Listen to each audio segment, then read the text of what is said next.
In today's episode of Tech Tips, we're going to be talking about fine-tuning a hop unit. Now, I'm not actually going to go into barrels or hop rubbers or hop nubs. I'm going to be specifically talking about barrel shimming and hop spacing or hop shimming.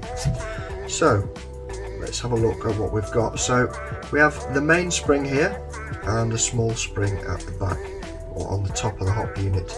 Now, some rifles will just come with a top spring like that, and other rifles might just come with a spring there, and if you're lucky you might have both. Now, all this is going to do, when the hop unit goes into the gearbox, into the upper receiver, it's going to provide a little bit of pushback to sit against the gearbox housing itself. So when your gearbox is in there, it can sit tightly like that, but it will have a little bit of back and forth play. Now, that's fine for a stock gun, but a nice, cheap, easy, effective method of upgrading your hop unit and getting a bit more consistency out of it is, well, you can do the following things. So the first thing we're going to do is remove the main spring and the top spring. They're really not necessary. And we're going to get a load of, and hopefully you'll be able to see with my really mucky hands, just some O-rings. Now, you don't need any particular size. Just buy a selection box and find what works best for you. All I'm going to do is, so bearing in mind I've removed those big springs, I'm going to slide the O-ring down the barrel, and you'll note that this O-ring that I've installed on here is the same external diameter as the external edges of this hop unit itself. Now, what you're going to do is add these. It just depends on the particular rifle in question, but you're probably going to need about between 5 and say 10. Like I said, it depends on the receiver and the barrel and where the gearbox is placed.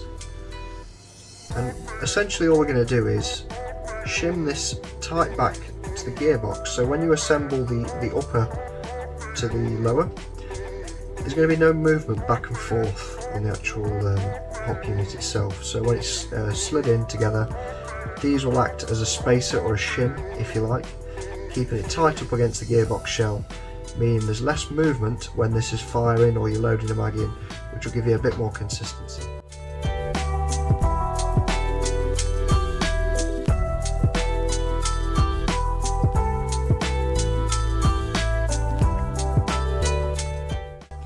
And you won't particularly gain a lot of FPS, you might just gain a bit more consistency.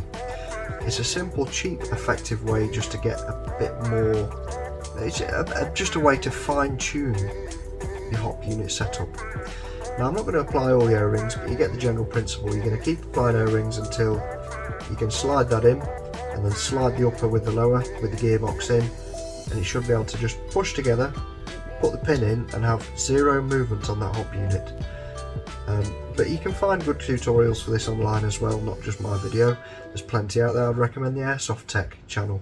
He is the one who, well, he's the first person I saw do this, so I'm going to give full credit to him. Now, the next thing I want to talk about is barrel shimming or barrel spacing. Now, it's a really easy, simple method to stop your barrel wobbling around in the outer barrel or the external barrel. Now, all I've got here is a barrel extension, just a little screw-on one, just to demonstrate the difference between having a little bit of tape on like that and not. So you've got to imagine this is the end of the barrel, and you can see, hopefully, there's quite a bit of play on that.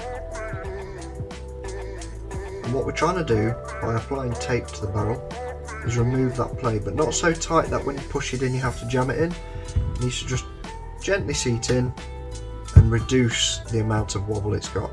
So we're almost down to zero. You could probably apply another layer of tape and get it down to zero, but I'm not going to do it for the sake of the video. It just needs to be a nice, simple tech tips. So all you're going to do is apply a layer of tape at each time in like a spiral pattern, which is really simple to do. You can do it with the hop assembled, so I'm probably going to do it over this so you can see. So you're just going to need some electrical tape. That's my preferred stuff. Start off with a nice fresh end that isn't all greasy and it's going to stick nicely, and you're going to start off in a nice wide sort of spiral pattern, keeping plenty of tension on it. Now, note how I'm turning the barrel. I'm not grabbing the hop unit and turning it, because you could twist the hop rubber and unseat everything, which isn't what we want to do.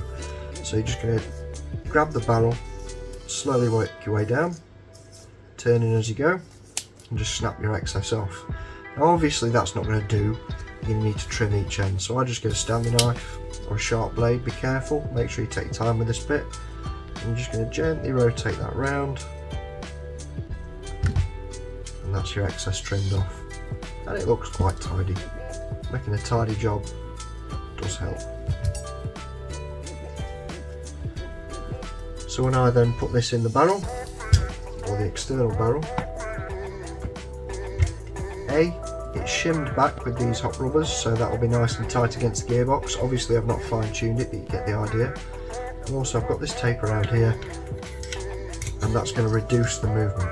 So that's all for today's tech tips, chaps, and yeah, all the best of luck with your future builds. Any questions, just by all means drop them in the comments, and I always take the time to reply. So yeah, cheers chaps.